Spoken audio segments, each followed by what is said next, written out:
नमस्कार, मैं सुहाना आपके साथ और आप देख रहे हैं digital Khabrilal. Truth and dare के इस खास कार्यक्रम में आप सभी का स्वागत है।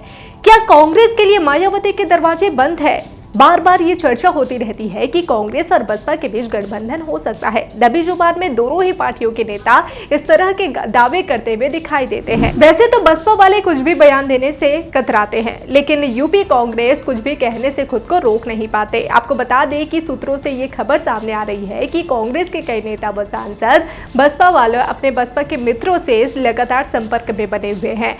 हालांकि बसपा के अध्यक्ष मायावती से उनका संपर्क इस वक्त नहीं है, लेकिन आपको बता दें कि फोन से संपर्क बना हुआ है कांग्रेस का बसपा के कई मित्रों के साथ। दिल मिले या ना मिले, लेकिन फोन के जरिए ये संपर्क लगातार कांग्रेस का बसपा के कई मित्रों के साथ बना हुआ है।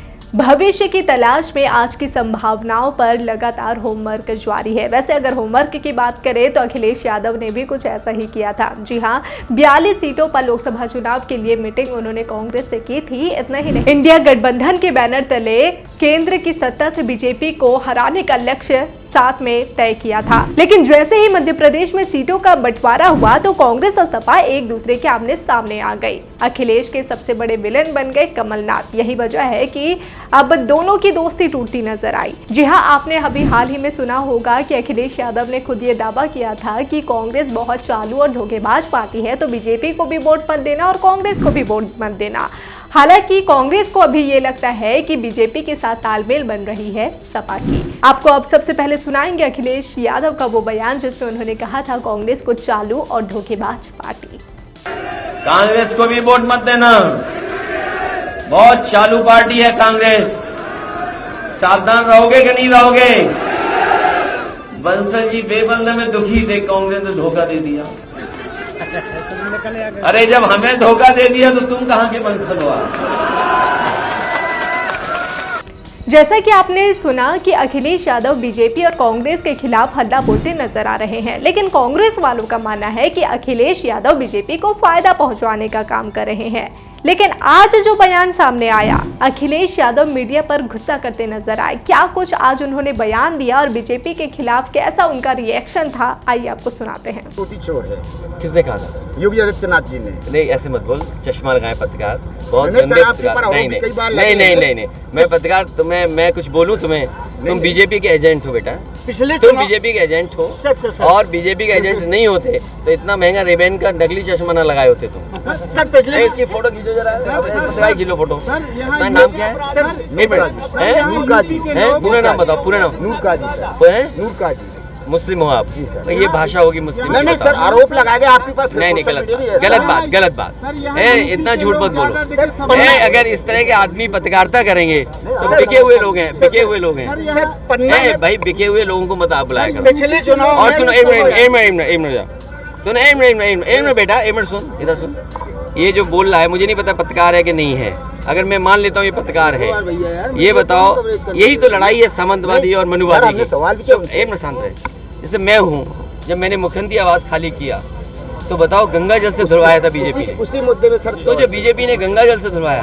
क्या नेताजी डिफेंस मिनिस्टर रहे हों और नेताजी 3 बार मुख्यमंत्री रहे हों, वो लोग गंगा जल से धुलवाया हो? मैं मन से कहूंगा ये बात। तो जैसा कि आपने सुना कि एक जो बयान हमने सुनाया, अखिलेश यादव ने कांग्रेस पर हल्ला बोला, और उसके बाद जो हमने सुनाया कि बीजेपी के खिलाफ भी उन्होंने हल्ला बोला।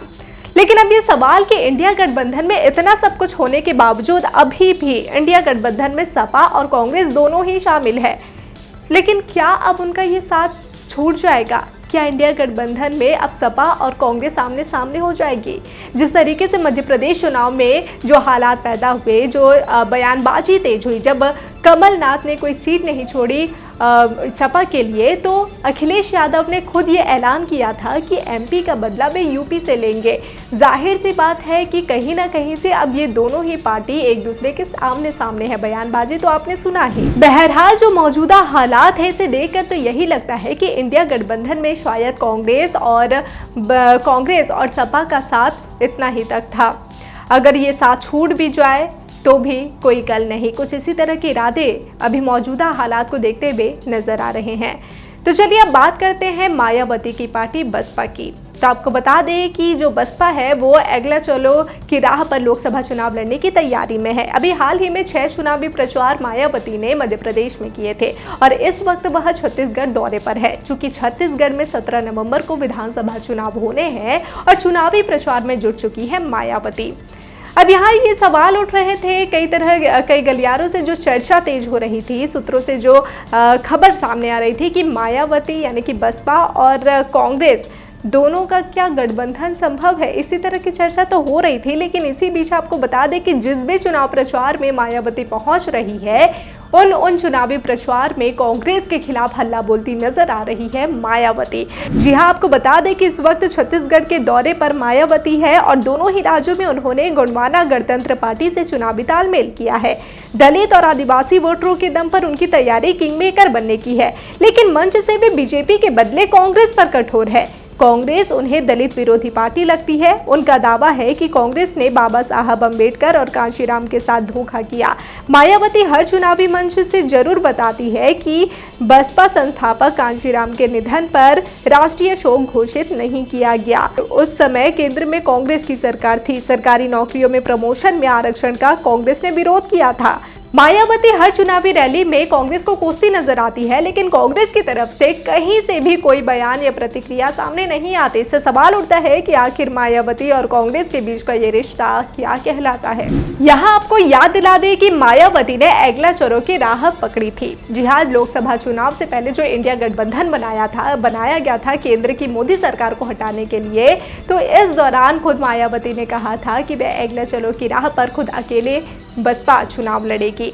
लेकिन इसी बीच जो ये अफवाह कहे या फिर चर्चा कहे, जो चर्चा जोरों पर चल रही है कि कांग्रेस और बसपा का गठबंधन होगा, तो इसे फेक न्यूज बताती है मायावती। जी हाँ, मायावती कहती है कि कांग्रेस के साथ गठबंधन की जो चर्चा हो रही है वो फेक न्यूज है। लेकिन फिर भी कहीं ना कहीं कांग्रेस के एक आंगन में, एक कोने में उनके लिए जगह बनी हुई है। यूपी में कांग्रेस ने बृजलाल खाबरी की जगह अजय राय को अध्यक्ष बना दिया है। बसपा छोड़ कांग्रेस में शामिल हुई खाबरी दलित समाज से है। मायावती को कोई बात खटक न जाए, कांग्रेस इसका पूरा ध्यान रखती है। बसपा से कांग्रेस में आए यूपी के एक बड़े मुस्लिम नेता कहते हैं कि बहन जी के साथ आ जाने से पश्चिम यूपी में हम बीजेपी को पानी पिला सकते हैं। कांग्रेस के एक प्रवक्ता कहते हैं कि पूर्वांचल में भी बसपा से गठबंधन का फायदा है। वे भी इस बार लोकसभा चुनाव लड़ना चाहते हैं। वे बीएसपी के कुछ नेताओं से निजी तौर पर भी मिलते रहते हैं। यहाँ हम आपको याद दिला दें कि कांग्रेस और बसपा के बीच 1996 में, जी हाँ, साल 1996 में गठबंधन हुआ था। ये गठबंधन 1996 में यूपी चुनाव के लिए हुआ था। तब कांग्रेस 125 सीटों पर लड़ी थी। बसपा के खाते में 300 सीटें गई थी, पर कांग्रेस बस 33 सीटों पर ही जीत पाई। चुनाव बाद बीएसपी ने बीजेपी के साथ सरकार बना ली। कांग्रेस के एक वरिष्ठ नेता कहते हैं कि पार्टी को इस बार अकेले ही चुनाव लड़ना चाहिए। कांग्रेस कैंप में ये माना जाता है कि सोनिया गांधी के मायावती से अच्छे रिश्ते हैं, दोनों एक दूसरे का सम्मान करते हैं, इसलिए गठबंधन की गुंजाइश तो अभी बची है। राजनीति में गठबंधन संबंधों से नहीं, चुनावी नतीजों के कई गुना गणित पर बनते हैं। बहरहाल पूरा देश चुनावी रंग में रंगा हुआ है।